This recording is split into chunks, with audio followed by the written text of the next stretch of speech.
So today we're going to be talking about how to design the employee experience from onboarding to rewards with Angela Hayworth, and I'm going to more formally introduce her in a few moments. I'm a big fan of the chat window, so if you have questions, please feel free to put them into the chat window. There's also a Q&A section, so of course, feel free to put your questions in there.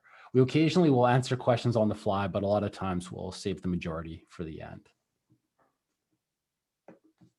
And today's session is brought to you by Bucketlist Rewards, which is the #1 employer rewards and recognition program. It is also brought to you by Enboarder, which is the leading experience-driven onboarding platform.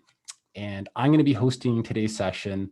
My name is Jason Lindstrom, and I'm an entrepreneur. I've built several high-growth tech companies, and culture has always been near and dear to my heart.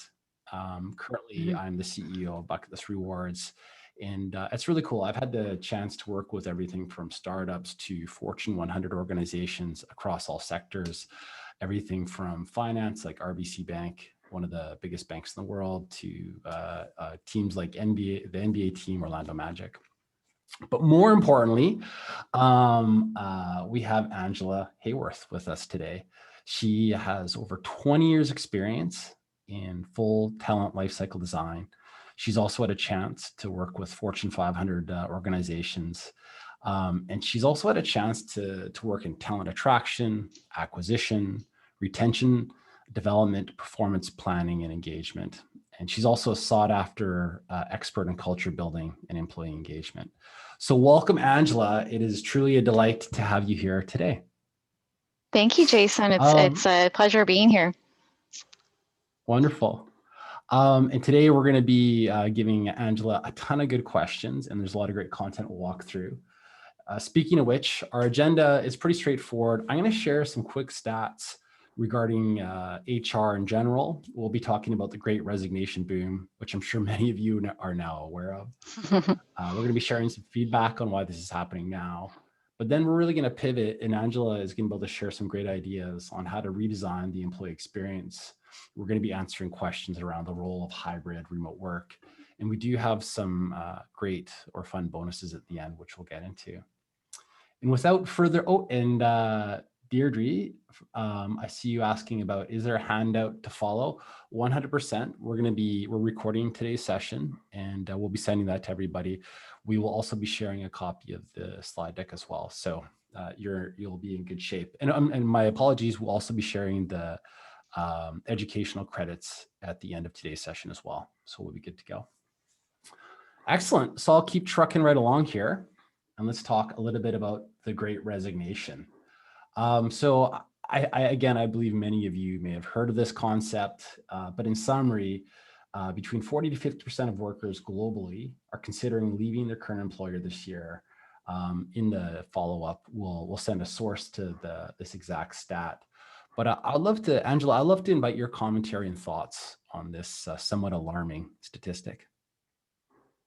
It is alarming, and one of the things that I've heard people say when they've read these statistics is, well, they're just considering leaving. And it's, well, if they're considering it, then you've potentially lost them up here, and you've more importantly even lost them in here.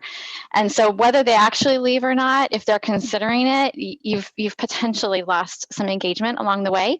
And so it's really time to think about, how do we re-engage? How do we really intentionally retain people over the course of their experience, so that not only they don't walk out the door, but they don't even consider walking out the door. Awesome. And in a few moments, we're going to be inviting your feedback on that first question. We're really curious to see how much you think this may or may not impact your specific firm. But I'm sure a lot of you are also asking, why is this happening now? And there's sort of 5 big reasons, and I'll do a quick walkthrough of some of the most, in my opinion, some of the most impactful ones. And Angela is going to give us her commentary as well. So the first is a lot of people have actually been considering leaving even prior to the pandemic. So, no surprises there. There's also a number of staff who are leaving due to early retirement. And specifically, there's been a huge boom in the stock market, and real estate has gone up significantly. I was doing some research yesterday, and across North America, real estate has gone up more than 23%. And in the Vancouver area where I'm from, I was also researching this. The average detached home now goes for $1.8 million. So a lot of people are able to, which is shocking on its own. I think you could do an entirely separate webinar on that.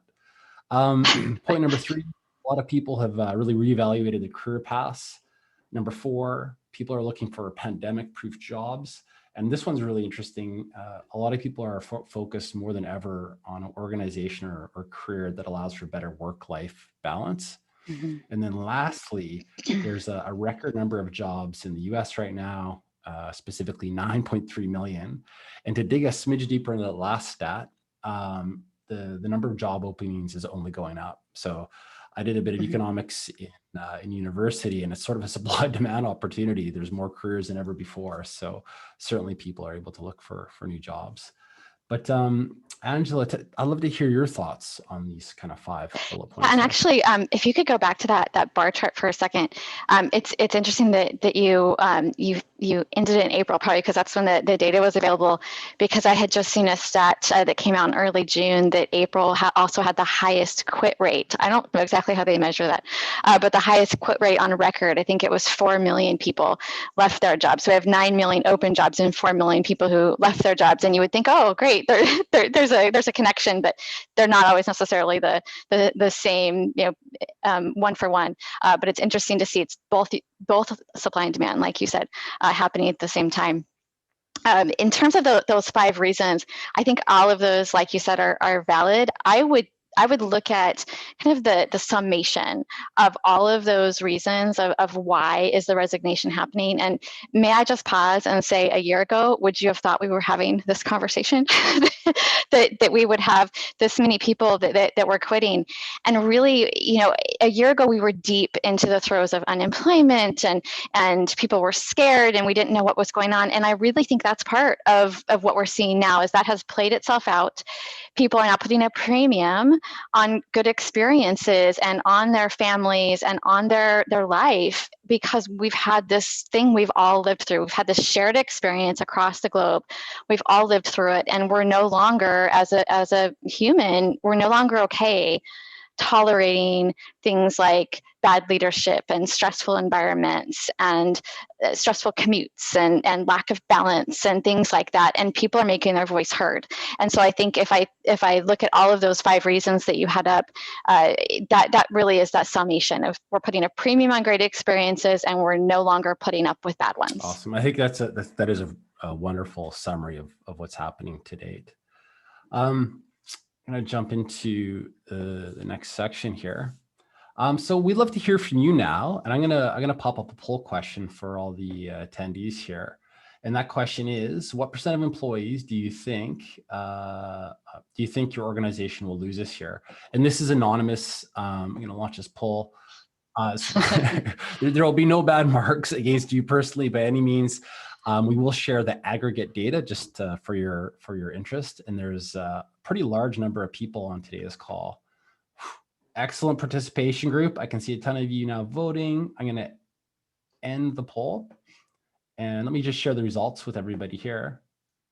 So it looks like roughly 50% says you forecast that less than 20% of your staff will leave.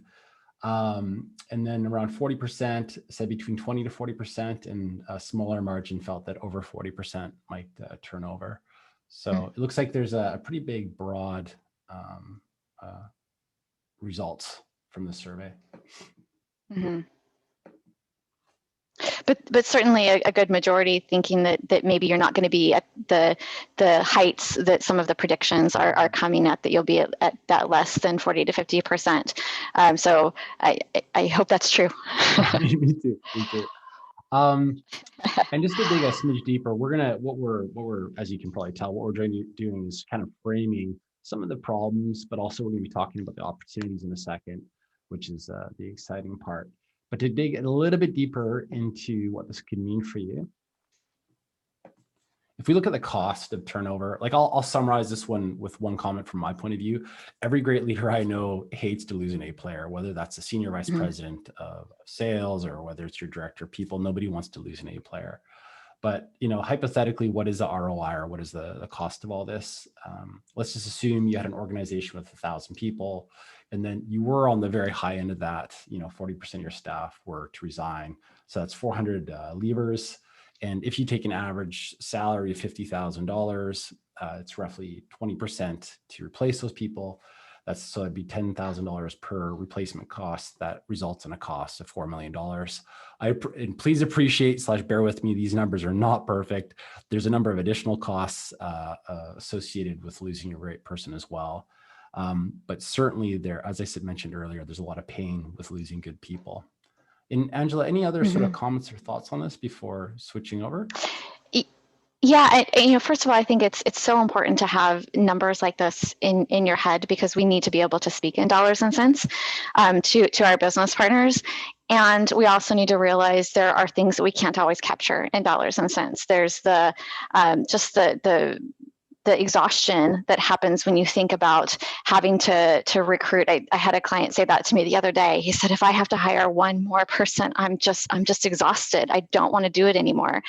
And then you think about the remaining people that are staying, and hopefully it's because they're engaged, but now they've got more work potentially hoisted on them, and they might be feeling burnt out, and maybe they were never thinking of leaving, but now that might spur itself on. Or if the person who's left, it was a salesperson or had any sort of external relationships, you have to rebuild those relationships with a new person. So many aspects, like you talked about, that you can't always capture in the dollars and cents, but knowing all of these costs to turnover, it's so much cheaper to retain than it is to replace. 100%, absolutely. I'm going to keep moving things right along. And next up, we're going to be talking about, or we'd love to hear from you. What do you think will be your biggest HR challenge over the next 12 months? Give me a second. I'm just going to go ahead and launch the second poll question. And we're going to use these answers to kind of guide the conversation as we move forward here. So again, go ahead and launch this poll. So the biggest challenges, if you want to go ahead and answer those questions. There we go. Wonderful. So the biggest challenges we have identified is hiring and onboarding, improving employee engagement and morale, determining what your reopening post-pandemic plan is, rolling out a new workforce strategy, and something else. Excellent. Let me go ahead and hit end poll. And I will again share these results. So it looks like the most popular response was improving employee engagement and morale. So I think Angela, is it fair to say that they've come to the right place, that we'll be spending the majority of today's session? Yes, check. Talking about exactly that. Wonderful. Exactly, that's great. Excellent.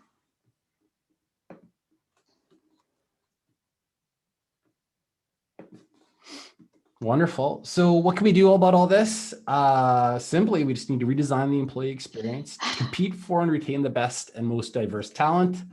Boom. There, that is it. We're good to go. Fortunately, as I mentioned earlier, we do have Angela on the call with us today to walk us through a number of great strategies, thoughts, and ideas. And from our side as well, we have a bunch of good tactics you could be implementing into your business and organization. So with that in mind, let's get into it. So up on screen, Angela, there's kind of 3 terms. Why don't I turn it over to you and you can begin walking us through this? Yeah, I really created these definitions based on my experience, and because I find that in HR and really in business in general, people lately have been almost using these terms synonymously as though they're interchangeable for one another. And I find that if we don't actually realize that there's not only a core difference, but they actually are synchronous to each other, that we lose out on the importance of each one. So if I start with culture, because that really is always the place we should start, there's a lot of really popular definitions around culture, but I really think of it as who we are. It's your behaviors, it's your beliefs, it's your norms, it's your values, it's the way things are done. To me, all of that is summarized in who are we as a culture. If we were a person, how would we describe ourselves? Once you know that, then you think about how do we express that culture? And that expression is the way I like to term experiences. So that's the candidate experience and the onboarding experience and the learning and growth experience and the recognition experience and even the experience with your facilities and your technology. All of those enable the culture. They don't by themselves create the culture. So this is where I find sometimes the mistake will happen. People jump right to experience, and they put that ubiquitous pool table in the break room, or say all dogs are welcome or whatever, because they want to be cool, but they've never defined what culture they want to have. Who do we want to be, so that they can create experiences that really express that. And then engagement again becomes confused, and people will start to say, well, we're building an engagement program. And I would actually say you can't build an engagement program. You can build a great culture and build these experiences that express that culture, but engagement is the result of those two things. And so you can't do engagement. You can do things that propel engagement, and you should. But if you realize that engagement is the result of investments in those other two pieces, then we'll start to understand and kind of bucket those in the right areas. So that to me is always the place to start. And once you understand those three differences, then you can really think about what do people crave, what do people need, and how do we create these experiences that matter. So I think, Jason, if we can go ahead and go to the next slide. I did a culture transformation project with a CEO who, when I told him I was going to do some focus groups with his employees to uncover what they wanted in the culture, he told me he was literally deathly afraid of what his employees would say. Because he's like, I'm convinced they're going to say that they want espresso machines, and I don't want to buy espresso machines. And I said, well, let's just go ask people, right? Let's ask them what do they want in a culture. And so I did all these focus groups, and I came back a few months later, and I started off my slides with an espresso machine. And I said, guess what? They said they wanted an espresso machine. You were right. You knew your culture really well. And you should have seen, Jason, the look on his face. It was like sheer terror, until I told him I was joking. And I said, well, really, you know what they told me they wanted? They want to feel like they are cared about at work, and they want to feel trusted, and they want to feel like they can make a big impact, and all of these things that I have listed here.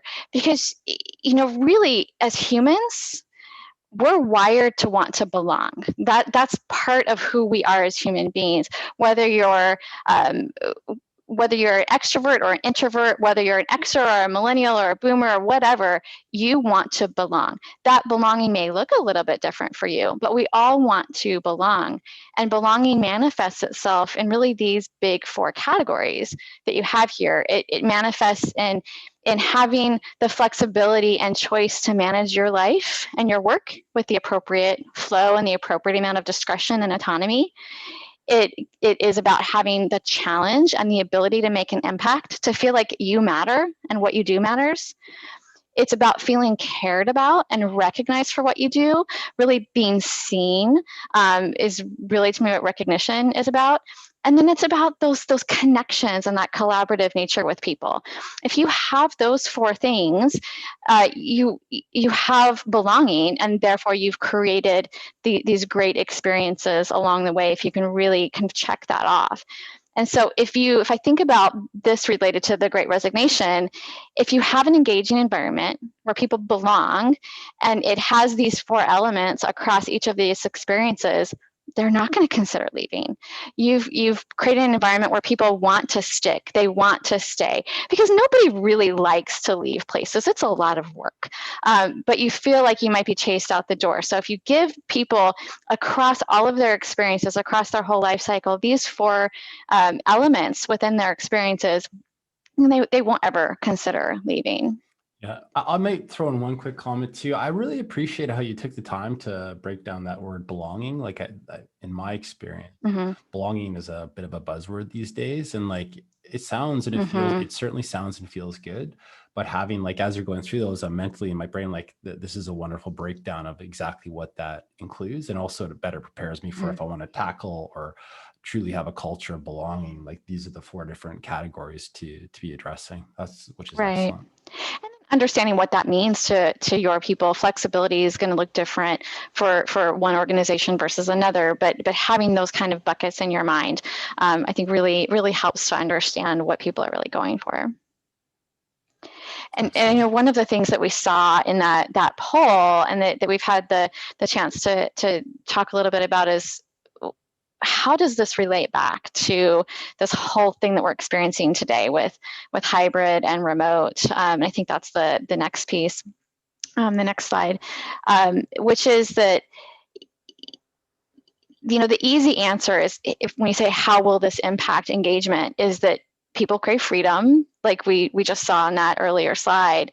And the last 18 months have been that, right? For those who have been able to work remote. And I know not everybody has, but what's interesting is across every survey that I've read of the various groups that do these big macro engagement surveys, engagement globally has gone up. That's almost unheard of. In fact, again, I had another client who, in their annual engagement survey, it went up over these last 18 months after a historic down over down several years, and it went up. And they were kind of dumbfounded. And so, well, why do you think that is? People found this sense of belonging and the sense of being cared for as part of the pandemic, which sounds ironic, and yet when we think about the things that we've done during the pandemic, it makes a lot of sense. So when I think about remote and hybrid, I think less about where the work is done, because that's what people are getting so focused on now. And in fact, there was the WeWork CEO made headlines, not in a good way, a couple of months ago, for saying that if you like to work remote, you must be disengaged. He had his data all wrong, because that's false. The more people are shown freedom, the more they're engaged. And freedom is really, I think, what people, when they say, I want to work remotely forever, and we've heard all those kinds of surveys, or I want a hybrid experience, they're using those words because those are the words that we have right now.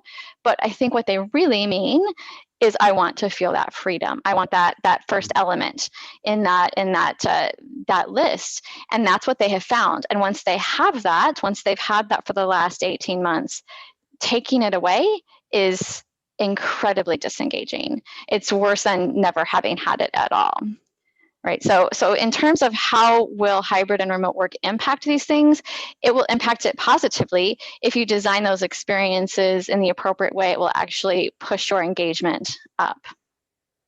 Awesome. One anecdote I'll quickly share, and I think I've shared with you previously, Angela, is that metaphor of, I don't know if there's many dog owners out there, but if for example, you let your dog or maybe your child come sleep with you in the bed just one time, or in this case of hybrid work, maybe a year, you're never going to get that dog out of the bed. Like it's discovered this new place that is feeling Right. warm and happy and it loves. So yeah, I feel like the cat is out of the bag when it comes to, or the dog maybe in this. Or the dog. Yes, right, when it comes to hybrid remote work. So excellent.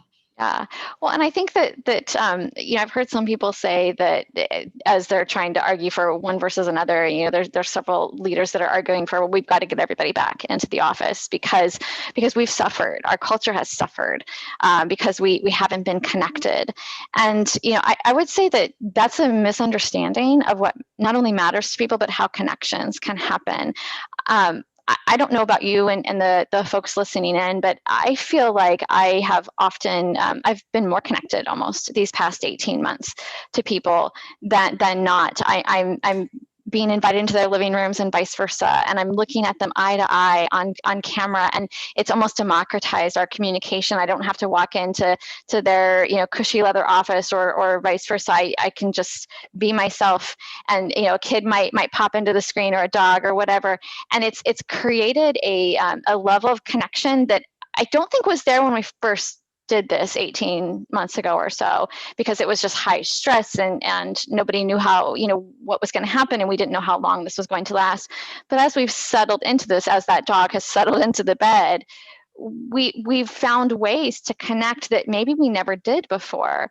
And so I would challenge some of those comments that, well, to increase our experience and increase our culture, we've got to be back in the office. I think there's other ways that employees have found around that and can continue to find if you give them that opportunity.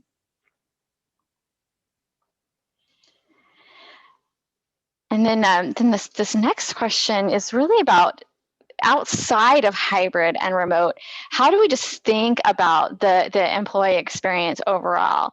And so I remind you to think about what that definition is, that the way at least I define it for experiences, which is the expressions of culture across the life cycle. So if you think about what your life cycle is, it starts as a candidate. So you've got a candidate experience you need to manage, and then it goes to onboarding, which I think was one of the topics that was in the poll that was a hot topic.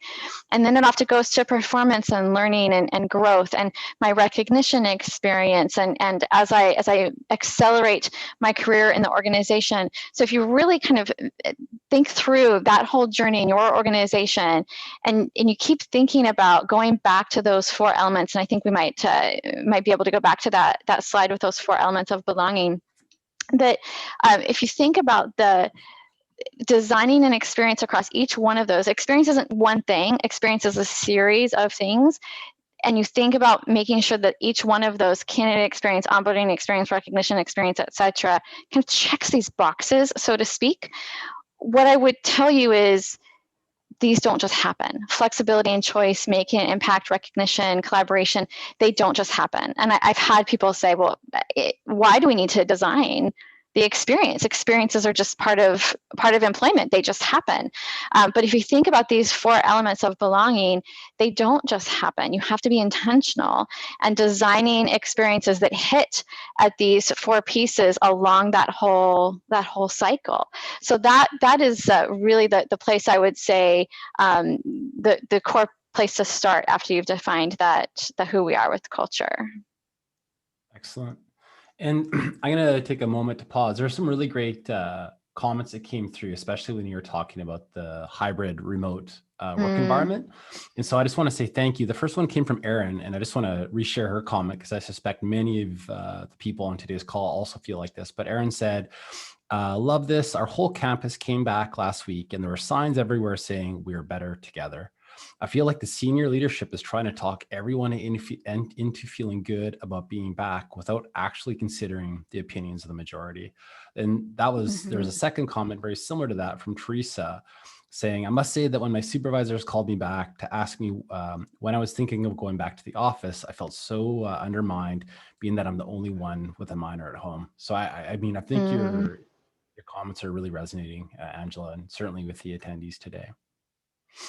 Yeah, and Teresa's comment makes me really sad because it's not just parents of young children that want freedom and that need that agility in their schedule, and yet that's where a lot of this has been pointed. And so those who don't have young children often are taking some of the brunt of that, and those who do feel like everybody's looking at them. And it can, all of us, regardless of generation and regardless of life experience and regardless of role, we want freedom. It may manifest in lots of different ways, but we all crave that. Great.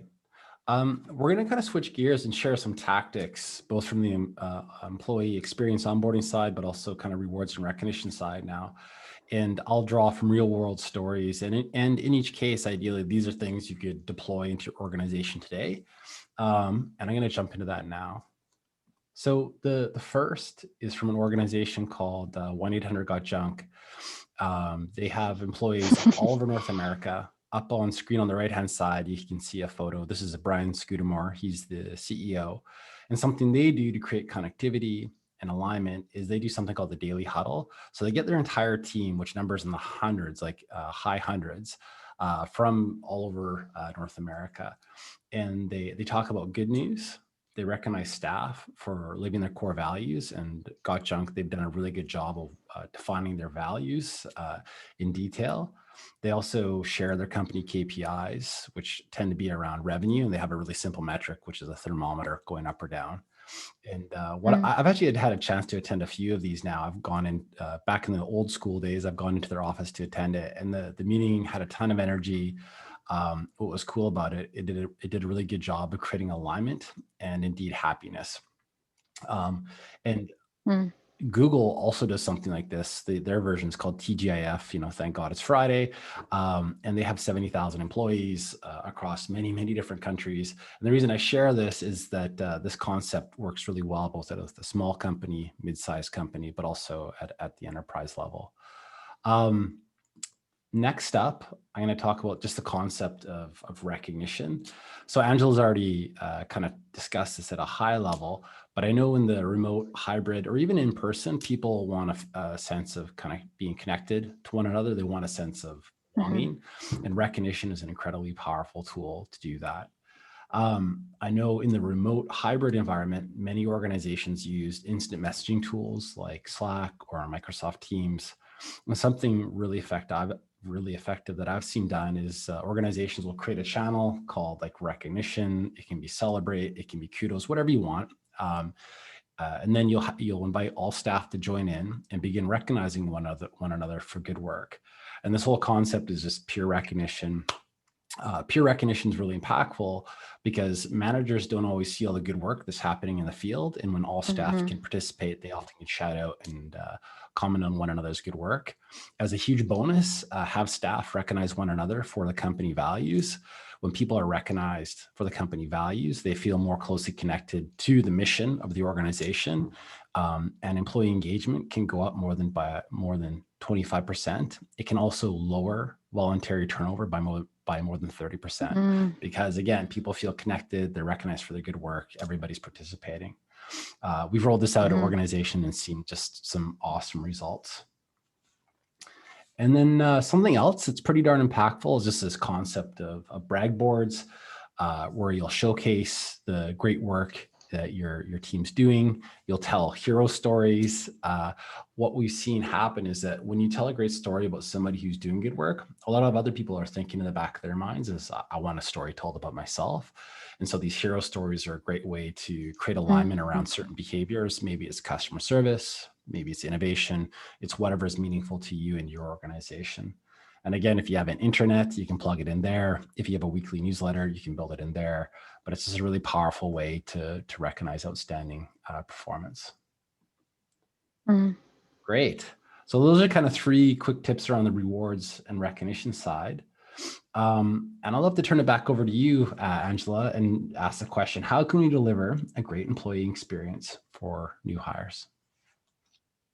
Yeah, I think that was one of the things that came up in the poll was onboarding experiences. And, I think just like we wanted to level set on what is culture and employee experience, we want to level set on what is onboarding, because oftentimes we think of it as just orienting somebody to their benefits, and we put them in front of, I had somebody that had I think it was 418 pages of things to sign. So I was like, let's start there and not do that. That's a fun experience.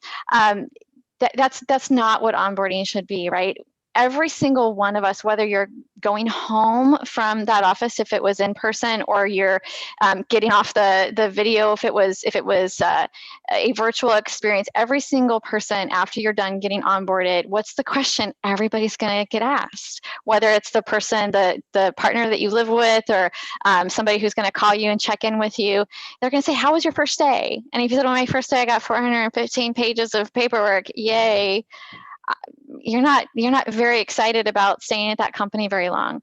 But if we think about onboarding as the whole point of onboarding is to accelerate your belonging. So go back to that being the basis, that if we want to accelerate your belonging, because we know that accelerates your engagement and we know that accelerates your productivity, then it changes everything about how you think about what onboarding is. It's all about driving belonging. And so, I think we've got some good examples of that in the next couple of slides, if we just kind of want to scroll through those, Jason. I think this first one is, before somebody even starts, asking them some key questions like, what's your favorite candy bar, or where did you grow up? And you put that in kind of your employee newsletter, or your your employee experience system or whatever people are using. And as that person gets welcomed, not only do you know that person's name and photo if you've uploaded that, but now you know, like, oh gosh, they like peanut M&Ms instead of regular M&Ms. So I'm going to make sure that next time I see them, I've got a bag of peanut M&Ms because that matters to them. And it's those little things, and now that connection is accelerated in that belonging connection. So that's a really easy thing you can do. And here's an example of something that I think our friends at Enboarder have helped us go with, and just automating some of that process. And the next one is another great example of how you can accelerate belonging. And it sounds silly, which is to give the stuff. We all want it, but why should we do that? Why should you spend money on that? And I kind of think about, like, when you go to Disneyland, did you really go to Disneyland if you don't come back with ears? Right? Like, it's part of the experience. Or if you're a fan of, name the team, are you really a fan if you don't have the jersey? Right? There's something about those artifacts that connect you to the experience, and it's the same with your company. It doesn't even have to be these are some great experiences from Shopify, the bag and the sweatshirt and the notebook, but even little things, even a pen or a mug or something that people can do their Instagram photo and share it with all their friends. Look what my new company gave me, because that's kind of what it's all about now, is telling other people, connecting back again, that belonging, accelerating that belonging. This is such a simple way to do that. I think we've got another couple of examples. Wonderful. This one's kind of cool. Yeah, please. Angela, I thought I might share just a couple of ideas from the audience that they were loving the swag commentary. So one was from Deirdre. So she said, we did a cookbook from recipes from our team. I love that. And Kylie loved the information on artifacts as well. So awesome, awesome info. Sorry, back to you. No, that's great. This is another kind of connected back to that first example with the survey of what makes you tick. This is one way to showcase that kind of this idea of a baseball card, so to speak, of what are some of those stats about these new hires, so that you can get to know them and they can get to know you. Anything you can do to kind of accelerate those connections and accelerate that belonging. And then this one's kind of a cool example of what Intercontinental, the hotel group, does it's not just belonging to each other, but belonging to the brand. So what they do is they ensure that every new hire, regardless of what they're hired to do, gets a night at one of their hotels, so they can get connected in and feel that immediate belonging to the brand that they now work for, regardless of where in the hotel system you work. I know I've got somebody that they're a retail client. They make sure all of their back office employees have a day working retail. One is probably to give them some empathy for what the retail employees deal with, but they also want them to get connected in with that brand experience very quickly. And nothing does that more quickly than saying, go almost experience our brand either as a customer or in another person's shoes. So if you can do that, I think that's a great way, again, to accelerate that belonging.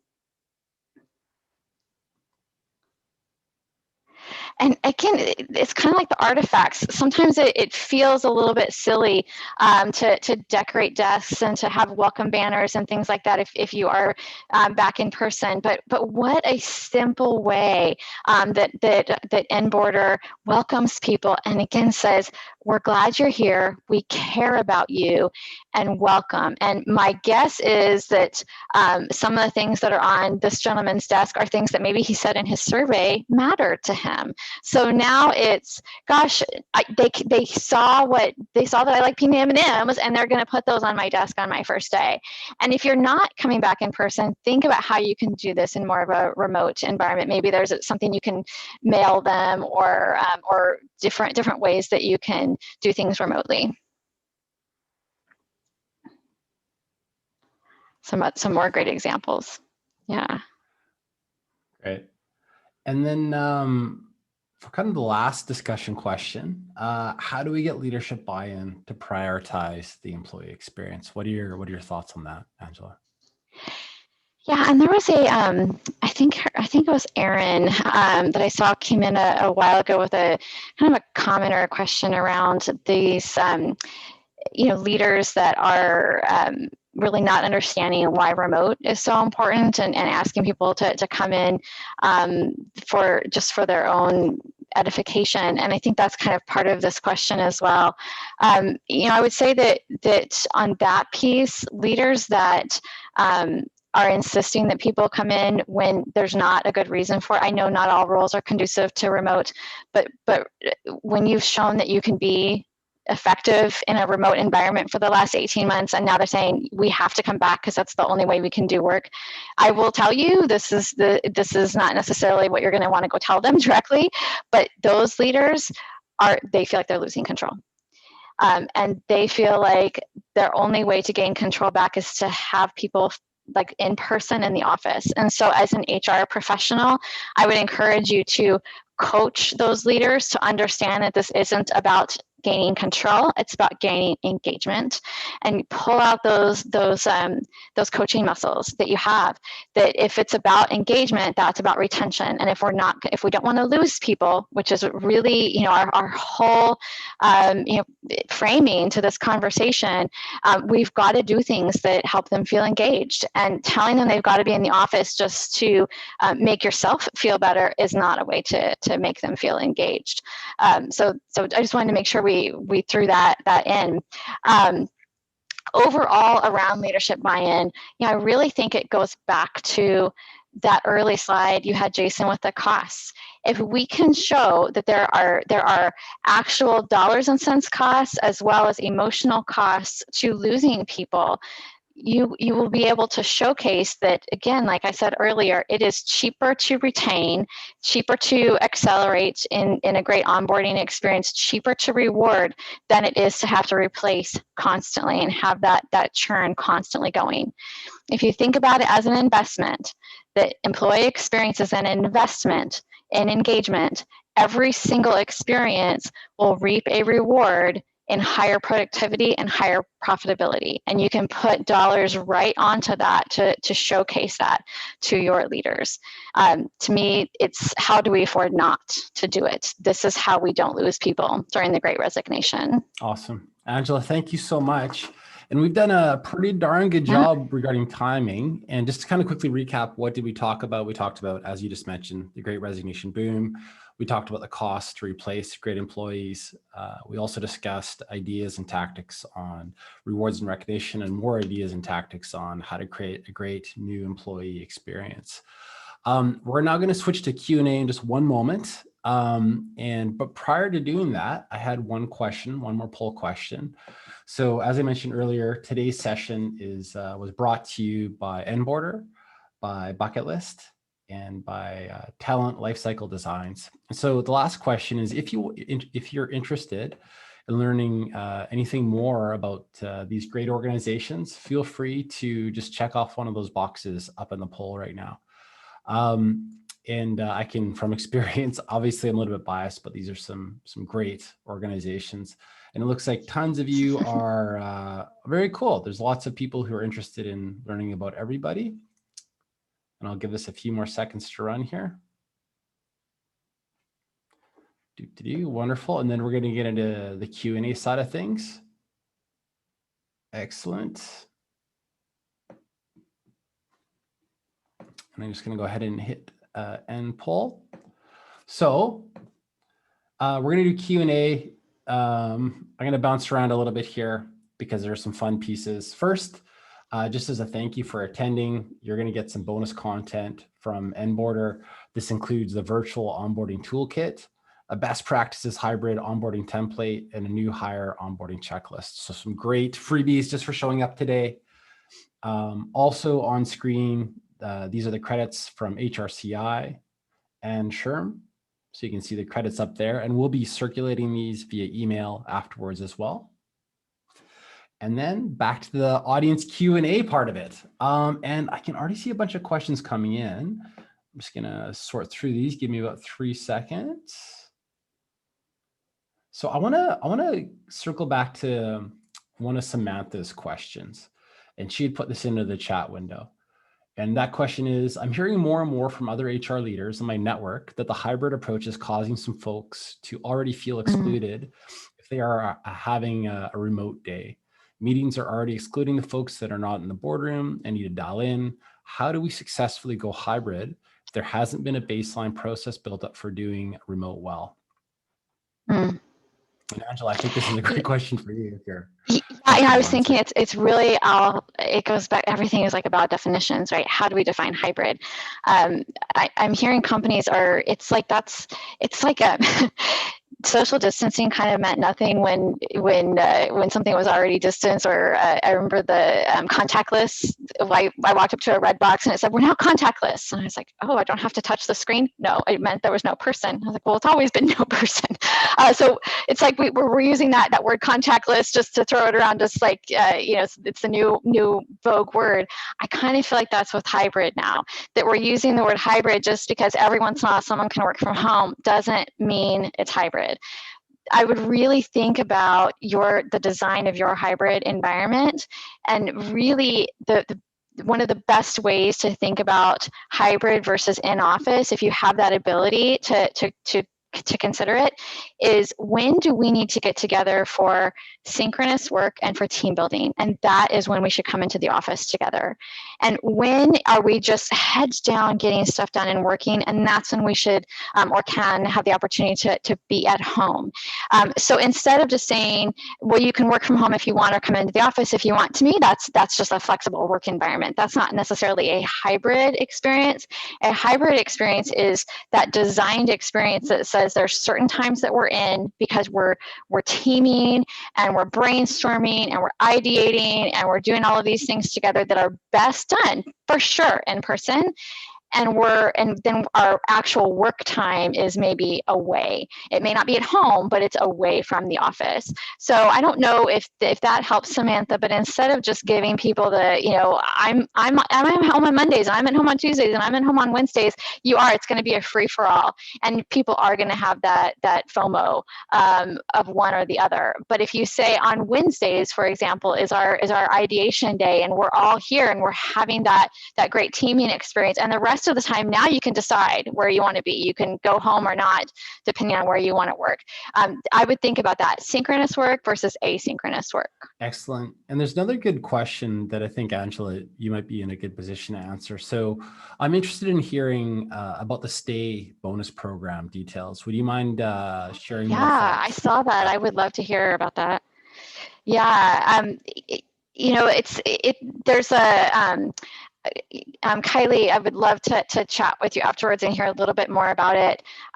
There's a pro and a con with it, right? If you have to sometimes pay people to stay, are they staying only because of the dollars that you've incented them? Often that can be the case, which can necessarily potentially create some confusion and some mismatch of values. But depending on, it sounds like in your case, maybe it was done in a different way of just thank you. We appreciate that you have stayed. We want to acknowledge that you have stayed, and here's some bonus right now. You've given us some more details already. Oh, you actually do it based on the number of days they've stayed. I love that. It's almost the way I would think of almost doing a referral program, but you've done it for yourself. If I have stayed this long, I get this much more. So it just incents me to keep staying for that next kind of carrot. And yeah, I think anything that you can do that just keeps people sticky it takes away that momentary thought of like, should I leave? Now, oftentimes, I should have mentioned, on that slide of belonging, dollars weren't on there. The dollars aren't necessarily what creates a sense of belonging. It's all of those other things. But if you aren't paying people enough, or if those little bit of dollars will do just that little bit of increased retention, it saves so much money. Again, in the long run, to give just those little bit of spot bonuses for saying thank you for staying, than it would to go and replace them. And we forget that because it comes out of two different budgets usually. But if you can show that replacement cost is so much more than things like a retention bonus, you can usually show how it will pay for itself. Great. And then, Okay, so your new hire price for 800. Yep. Mm-hmm. Awesome. And then one more question. How do you keep leadership connected to employees when everybody's 100% remote? And in this person's a specific case, they said recent engagement survey has the numbers down for executives on listening and feedback. I've also looked at these surveys.